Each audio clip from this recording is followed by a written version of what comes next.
This conference will now be recorded. Well, good afternoon, everyone, and thank you for joining our webinar today. The topic is what marketing should you be doing right now?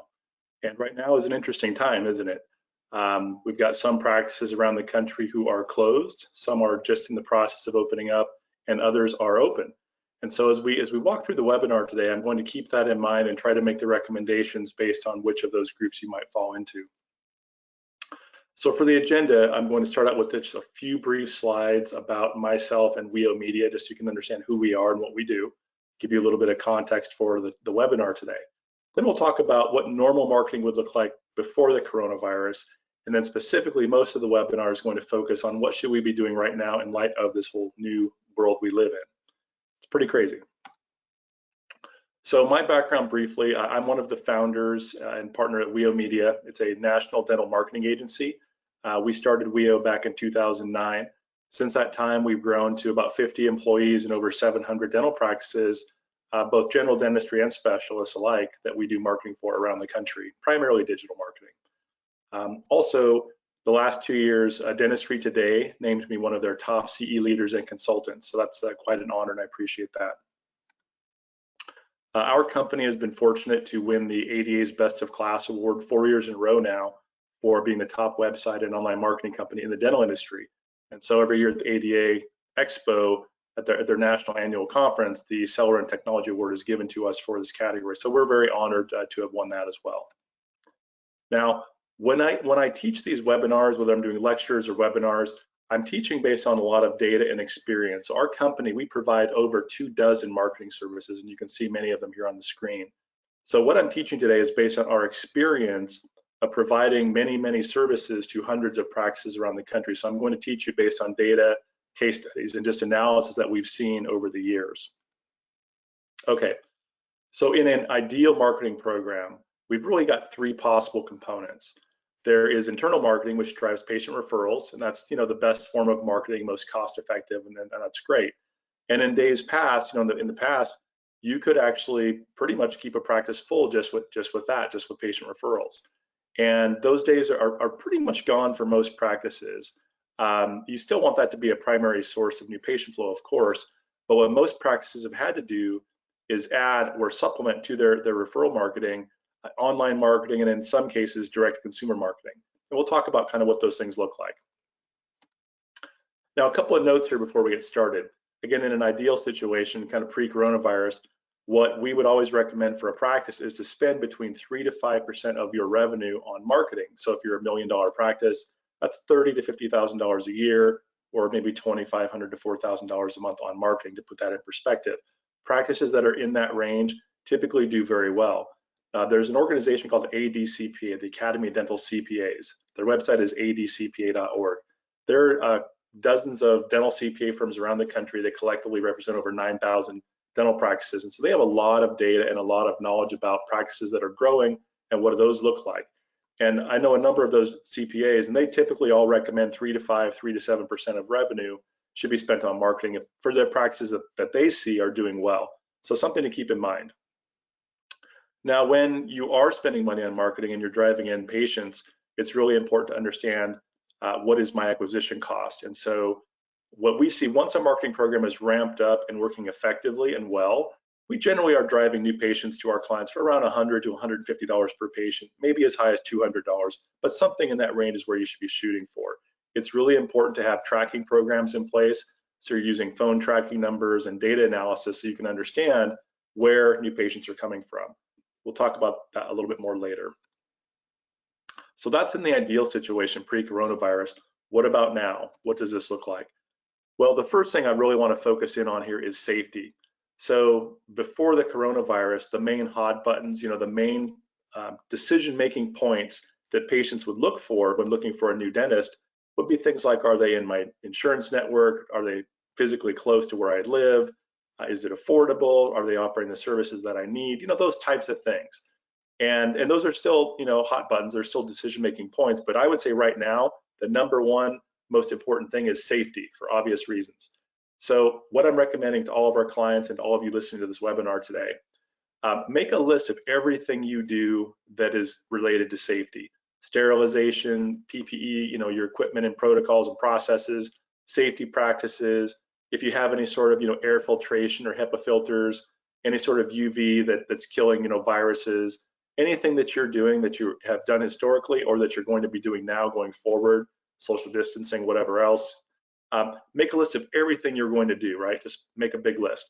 Now, once you've got that list, you can also make a video about that, kind of explaining, here's all the stuff that we do. This could just be done on your smartphone, just kind of make a little video. And you could even do this as you're walking through the practice, and you could point to, there's our filtration system, there's our autoclave, here's what that does, here's where we gown up, here's where we store our PPE, right? So you can just kind of take people on a little virtual tour. This could be a 1 to 2 to maybe 3 minute video. Now, once you've got that video produced and you've got your list, it's important that you want to put that stuff everywhere. So put the video on YouTube, on your website, on your social media. Once you've built that web page, you can reference that on your social media post, in your newsletter, and anything else that you're doing. Now, another thing you can do is to kind of create like a one-page flyer that elaborates on this information. So basically, whatever you put on that web page, you could make this into a flyer as well, like a PDF that you could email your patients, or maybe it's part of the paperwork that they receive when they come in, something like that. But the point here is to document everything you're doing for safety and then over communicate that across the board. Every channel you can communicate it, I would recommend doing that. Now, having thought about safety is going to permeate all 6 of these things as well. Now, when we talk about marketing at WEO Media, especially online marketing, we often talk about the 6 pillars of online marketing. And these are the 6 pillars. You've got the website, which is kind of that foundational bedrock. SEO, that's search engine optimization. That's to improve your Google rankings. PPC, these are paid ads on Google. Online reputation and reviews, this is an important pillar. Social media and videos. And so we're going to talk about all 6 of these, in particular, what should you be doing right now? So let's start with that first pillar, the website. So it's really important during this time, whether you're closed or just reopening, obviously it's very important to make sure your website is live. Now, you might be surprised, but we've actually had a few clients contact us in April and March and say, hey, can we turn off our website? We're not going to be open for a little while. And we said, well, that's a really bad idea, and here's why. What happens is how Google works and how search engines work. When your website is live, about once a month, about every 30 days, Google and the other search engines will go to your website, and it goes through every line of code, every page, every image, graphic, everything, and it indexes all of that and stores that information on its servers. And it comes back 30 days later, and 30 days and 30 days, and it's always kind of comparing what you've done previously, what you've done in the last month, and those things are all factored into your SEO, which we'll talk about in a few minutes. But the important thing is, as you build this up over time, it impacts something called domain authority. Now, when you've had a website live for 3 or 5 or 7 years, you've built up some domain authority there, some kind of street cred, if you will, on the internet. And so if you turn off your website, what happens is you lose all that domain authority. So if maybe you were ranking on page 2 or page 1, you turn off that website and you turn it back on in a month or 2, you're going to be like not on the first 10 pages probably. So it's a disaster to turn off your website. Don't ever turn off your website unless you're just going out of business. So having said that, on the website, yes, you should have that safety web page we just spoke about. It's also not a bad idea to kind of beef up your FAQs, right? Your frequently asked questions. And if you don't already have some safety related stuff in there, I would definitely add some safety related FAQs to your website as well. Obviously, make sure your office hours are open or are up to date. So if you are open, not for your full normal hours, but only partial hours, make sure your website reflects that, right? And so forth. Now, one thing you can do that marries really nicely with the website is adding a 24/7 chat and teledentistry platform. The most effective platforms, I think, marry chat and teledentistry together. The platform that we use at WEO Media does this, although there are other platforms as well. So what you want to do is think about when patients come to your website, you want them to engage. And so one of traditionally the most popular way people would engage is just to call the phone number, or maybe fill out an appointment request form. And those are great options. But having a 24/7 chat operation going where some third-party organization like us is staffing that for you, or the company we work with, I should say, people can engage with your website 24/7. And having a teledentistry platform is a nice way to do some initial triage, kind of make contact with patients, and then just schedule them for the future or whatever your flow is going to look like. Here's kind of what might look like. So here's an example of a website You can see across the top, we've got this blue bar that kind of sticks out. Emergency dentistry and teledentistry is now available.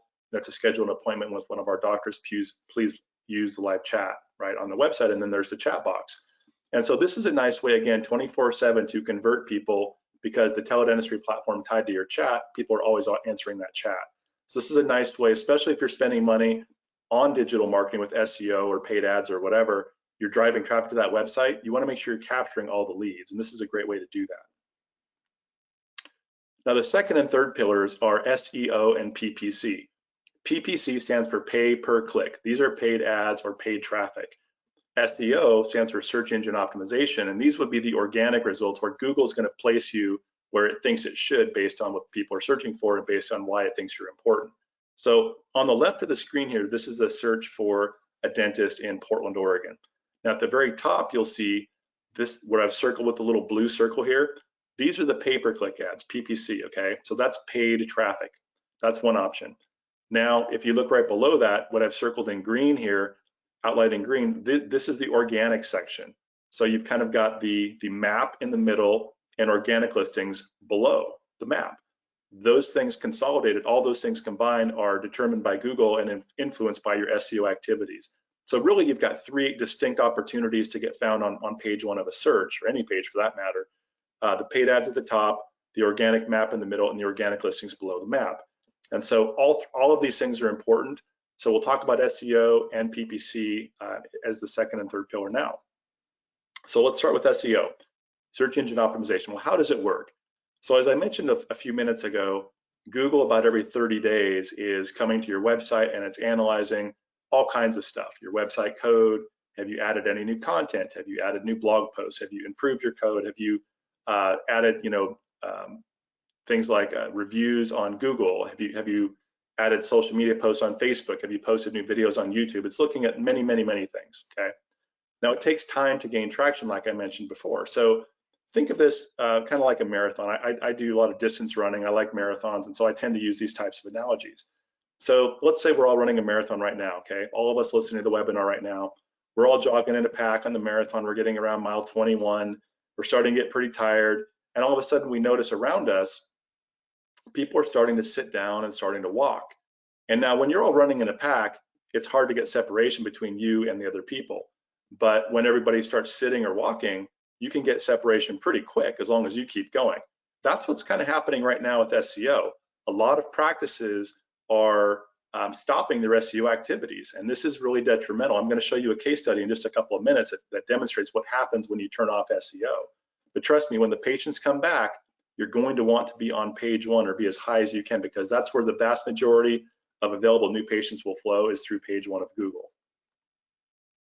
So this is something I'm telling my staff and telling our clients and everybody who will listen to me, frankly. There will probably never be a better time to make rapid gains in Google rankings than in the next few months. And that is because most people have stopped or really scaled back their digital marketing efforts. And so for those who keep on trucking and doing things that they're supposed to be doing, Google's going to reward you pretty handsomely. Now, when I talk about continue to do SEO, I'm talking about real SEO.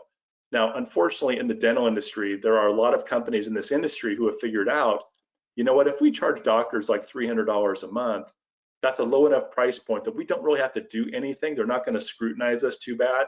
And so we can kind of say we're doing SEO, we'll charge them $300 a month, and we really don't have to do anything. That is the vast majority of SEO that is sold in this industry is BS. It is not real SEO. This is what real SEO looks like. First, you have to have unique content, meaning the content on your website was written specifically and uniquely only for your website. It does not exist on anybody else's website. That's absolutely has to be part of an SEO program. So if you are paying somebody for SEO and you don't have unique content on your website, you're not getting SEO. Right now, the same thing with code. There are dozens and dozens of things in the code that Google looks for: title tag, meta description tag, meta keyword tags, title tags, schema code. There's many, many, many things. And you don't have to do any of those things to build a website. It's additional specific work that's different from building a website. There's directories, there's link building, there's just over 200 things Google looks at. And so you've got to be doing this stuff. Now, if you're not sure if your SEO company is doing this stuff, at the end of the webinar, I'm going to put up my contact information, and you can send me an email I can have myself or one of my consultants will analyze your stuff and we'll let you know what we find, and you'll know. Then you'll know if you're getting real SEO or not. Now here's the case study I was talking about. This is really interesting. So what we're seeing here is a WEO Media client, and on the horizontal x-axis, we're looking at months. So we've got 28 months of data. On the vertical y-axis, we've got phone calls. So we're looking at phone calls by month, okay? Now, before this website launched, this client was getting about 20 to 30 phone calls a month from their website. Then they launched a new website with us, and we were doing SEO right from the beginning. And you can see the phone calls just immediately significantly ramped up and continued to do so for the first year or so. That's because we started getting them ranked higher and higher and higher. The higher you get ranked on Google, the more phone calls you're going to get. Now, unfortunately, about month 14, 15, this client decided to turn off SEO because they were not answering the phone. We were getting all these calls, but their practice was doing a pretty poor job of answering the phone. And so the doctor was like, well, we're not really seeing the benefit. And like, well, yeah, 40% of your calls are going to voicemail. You got to answer the phone, you know? And so if you're going to invest money in marketing, please answer the phone. But in this case, the doctor didn't do it. And so you see what happens when you stop SEO, the traffic, the phone calls, it just drops like a rock. And so the message for this all obviously happened pre-coronavirus, but the point of this case study is to demonstrate this is what happens when you stop doing SEO. You get penalized pretty quickly and you start falling down the rankings pretty quickly. Now, the converse of this is also true. If everybody else is dropping like a rock and you start doing or keep doing SEO, you can rocket up those rankings pretty fast. So this is that kind of, I think, the window of opportunity we're sitting in right now is if you can really do some serious SEO over the next few months, you could be in really good shape. Okay, that was the second pillar. Now the third pillar, pay-per-click, okay? Now with pay-per-click ads, these are ways to get traffic immediately. You can target pay-per-click ads in specific geographies for specific dental services you want to go after, whether it's high margin stuff or whatever. Now, if you're not open right now and you're only seeing emergency patients, you could run pay-per-click ads for emergency patients. If you are open right now or starting to open, then you could run different types of ads. So here's like 3 example ad headlines you could run on Google. For example, if you're open, this first one could work. We're open, safety protocols implemented. We want to mention safety because that's our #1 hot button right now. If you're not fully open, these next couple might work for you. We're open, seeing emergency patients, or call us now, we're open for emergency patients, right? You can put those types of ads on Google, and those types of headlines will work pretty well. Now, when they drive that traffic to the website, of course, you're going to want to convert it with a phone call, a live chat, teledentistry, whatever. Now, let me demonstrate a little bit more how SEO and pay-per-click ads play nicely together when implemented properly. So let's say we're looking at Los Angeles area. So I've got kind of outlined in red here, Anaheim, California, okay, Southern California. Now, just for the sake of example, let's say that red star is my practice, okay? Let's say I'm a dentist and I practice in Anaheim, and that's my practice. I have a physical Anaheim address. So if I were to draw a circle around my practice, let's say I'm pulling patients from 3 to 5 mile radius around my practice. That's pretty typical. Most practices in a metro area are probably pulling 80% of their patients within 3 to 5 mile radius. So here's my practice. Here's what it looks like. Now, when it comes to SEO, SEO will work with where my physical address is located. So since I'm an Anaheim address, Google will tend to rank me for Anaheim related searches. It won't rank me typically very well for searches in Fullerton or Buena Park or Cypress or any of these surrounding areas, because that's not my physical address, even though I'm close enough to potentially have patients. Now, the one caveat I'll say is if somebody does a mobile search and says, hey, find a dentist near me, and your phone does that, then it potentially becomes less about the office address, and you can show up in those types of searches. But generally with organic search, you're mostly limited to your physical address. So what do? Well, this is where pay-per-click ads come in nicely. So what we typically do is we say, okay, where could a practice pull patients from? The circle. Where are they ranking well or could rank well? That's SEO. What's SEO covering? And what SEO is not covering but is still inside that circle, that's a good candidate for PPC ads. Or it could be maybe you're in a really competitive area and you're nowhere near page 1, even for your city of Anaheim. If that's the case, then you could just use PPC for everything, including Anaheim. But if you're already ranking really well in Anaheim, you could use PPC to get these other areas that you're probably not going to get much organic traffic from, right? This is the best way to use SEO and PPC. Now, there are many kind of exceptions to the rule based on people's situations and whatnot, and what type of service you're going for and that type of thing. For example, if you're going for like a full arch, all on four, and $25,000 implant case, okay, people will travel 100 miles for that. So then it's a very different strategy from what I'm showing here. But the point is, this is, in general, is how this works. Okay, the fourth pillar is online reputation or reputation management. Now, the reality is most patients are going to go online and read your reviews before they commit to your practice. Whether you're a general dentist or a specialist, it does not matter. Patients are always going to go online and read your reviews for the most part before they decide to commit and calling your practice or chatting or doing a teledentistry. Now, what is most important when it comes to these reviews? Well, in terms of priority, the most important thing is your average star rating, okay? And of these 4 review sites, Google, Facebook, Yelp, and Healthgrades, the most important is Google, but they're all important. But on all 4 of those review sites, ideally, you want to have at least a 4.0 star average or better at a minimum.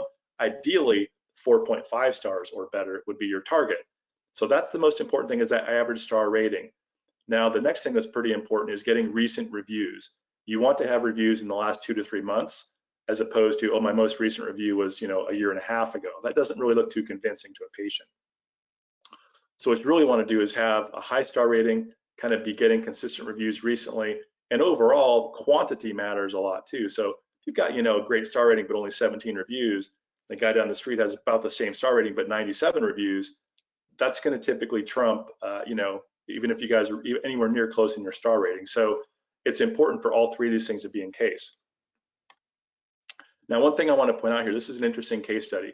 A few months ago, I was visiting one of our oral surgeons at his practice location, one of our clients. He's been with us for years.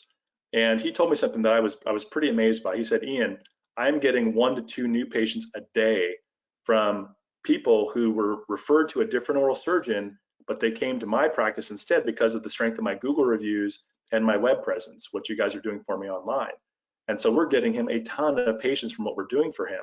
And this is interesting because these are people coming in with a referral slip for a different oral surgeon, but they're coming to him because of what they saw online. So I'm speaking specifically to the specialists right now. If you think that, oh, I'm referral driven, I don't need to worry about this online marketing stuff, you are sadly mistaken. I 100% guarantee you, if you are not paying attention to your online presence and you're a specialist thinking you're relying on referrals, you are absolutely guaranteed missing out on patient flow. You have to pay attention to this stuff. Everybody does. General dentist, pedo, ortho, endo, perio, prost, oral surgeon, does not matter. Everybody has to pay attention to this stuff now. That's how it works. To further illustrate what I'm talking about with these 6 pillars, let's talk about the lead conversion funnel. Now, what this is kind of a percentage-wise approach to how do patients flow typically in the decision-making process when looking for a dentist.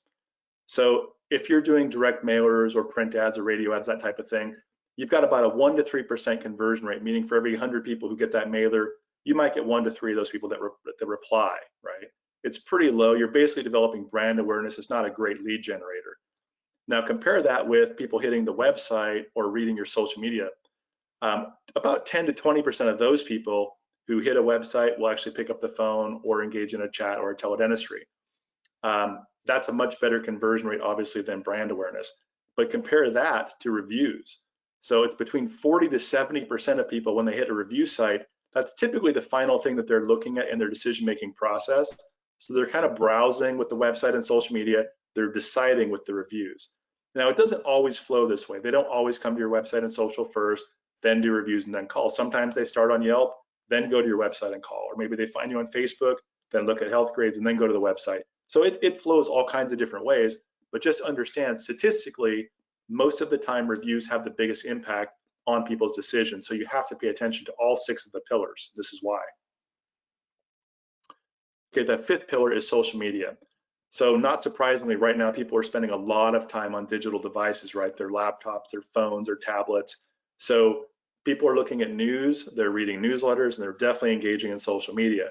So one thing you might want to consider right now, whether you're open or about to open, either way, I would say, think about posting maybe 1 to 3 times a week. Just keep it short, sweet, download the Facebook app or the Instagram app on your phone.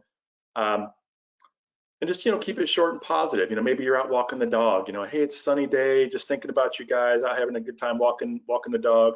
I'm looking forward to seeing you guys again real soon. Stay safe out there. Boom, you're done. 10, 15 seconds. Put it in your Facebook app, put it in your Instagram. It does not take much time to do this stuff. And if you're thinking, you know, Ian, that sounds great, but I don't know how to do that stuff on my app. I'm not really that savvy with social media. Hey, it doesn't take long to learn this, honestly. Go on YouTube, type in, how do I post a video on a Facebook app? And you can watch videos, and literally within 5 minutes, you will know how to do it. It's really pretty simple. So I would consider, you know, doing some level of posting right now. Now, the sixth pillar is videos. Videos are super important. Now, you can leverage videos for your website and social media. As we mentioned, we want to make that safety video like we talked about earlier. So create the safety video. Maybe it's a little office walkthrough on your smartphone. Put that on your YouTube, on your social media, and on your website. Now, in general, the types of videos that we recommend would be like a practice overview video. That's normally professionally produced, about 1 to 2 minutes long. That would also go on your YouTube and your website. Right now, you know, with coronavirus, that's probably not something you could schedule, but maybe later this year. Again, with the videos, if you're going to shoot some of your own videos, you know, keep them short and positive. Post them on Facebook and YouTube and Instagram. There are many places you can leverage these things. Now, one of the cool things about videos and also online reputation, pillars 4 and 6, with online reputation and with videos, you actually get 2 benefits for one. So both of them have the benefit of, you know, helping convert leads. So if I read your reviews, I'm more likely to pick up the phone and call you.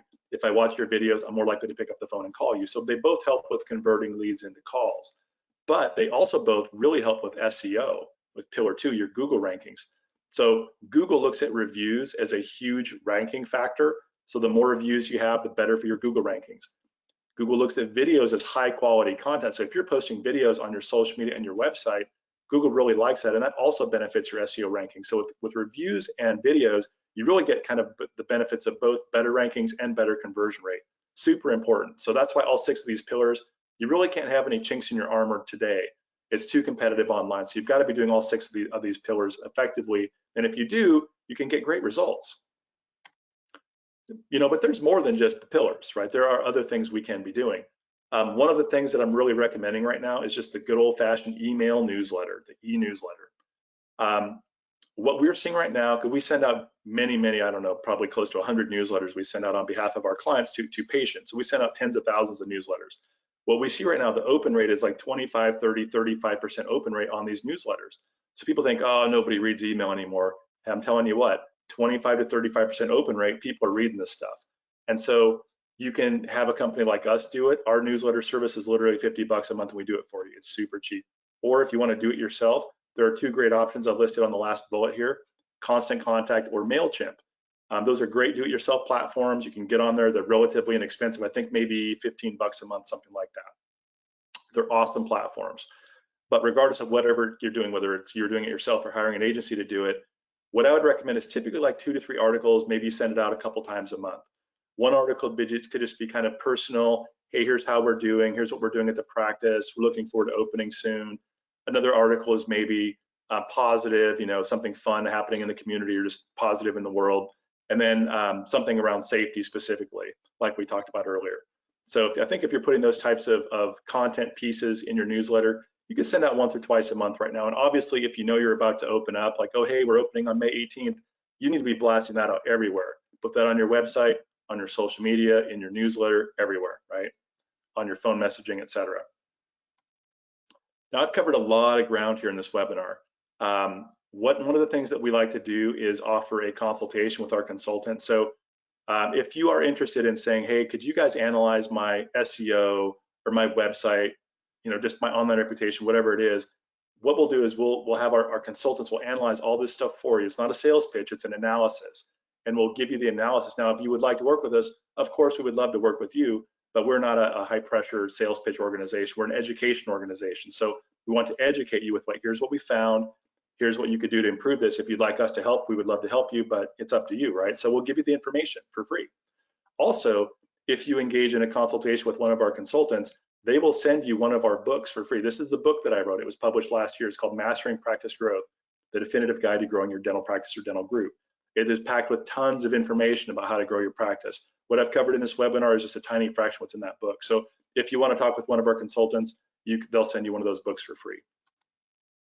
Now I'm going to do a quick little summary recap here, and then I'll I'll have the last slide will be my contact information. Leave that up here for a little while in case people want to contact me with questions.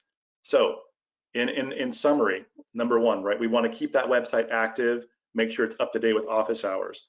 You might want to consider doing live chat with Teledentistry on there to, further engage people coming to the website. Keep your SEO active, right? Or if you're not doing it, get started now. There's a great window of opportunity here. Generate online reviews. Google, Facebook, Yelp, and Healthgrades, those are the most important. The most important, number one, is Google. Generate them, star rating, lots of reviews, recent reviews. That's what we want to focus on.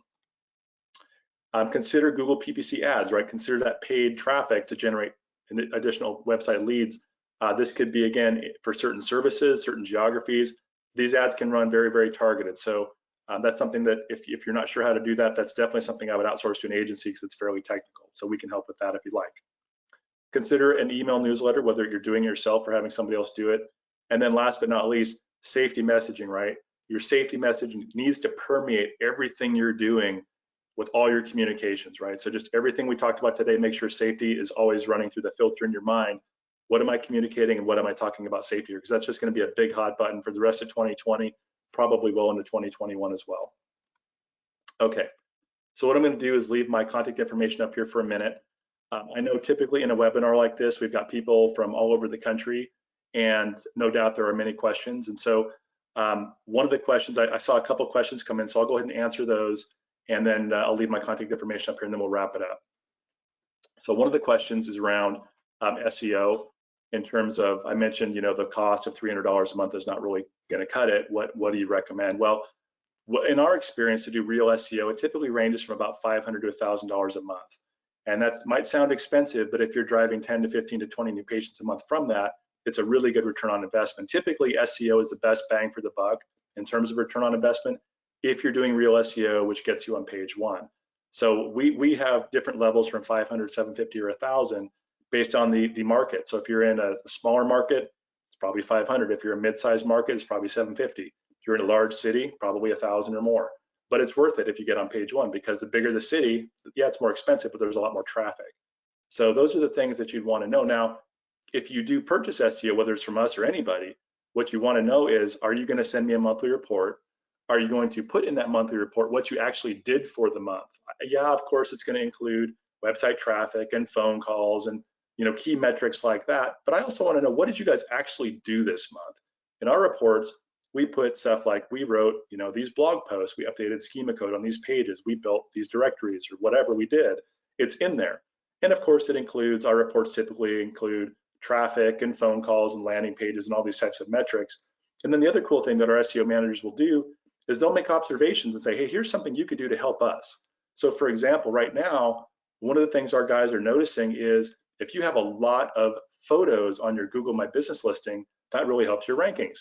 So we're telling people, hey, if you could send us like 50 or 80 photos on your smartphone, just everything, your parking lot, your inside of your building, your waiting room, every operatory, the degrees on your wall, right, your dental degrees, anything you can think of, your equipment, right, your technology.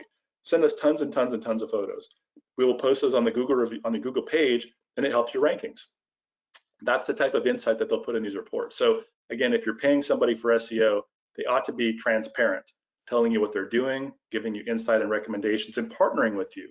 It's ultimately, your online marketing company should be a partnership, not a vendor relationship. That's really how it works best. Okay. There's another question around the teledentistry. So as I mentioned earlier, there are a number of platforms that are out there right now.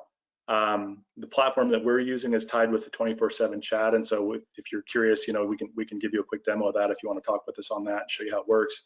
Regardless, the main thing is, does it work for your workflow, and are you able to, and also make sure it's HIPAA compliant, because some people are just doing this like over Zoom or different things like that are not secure communication portals, and so you need to make sure.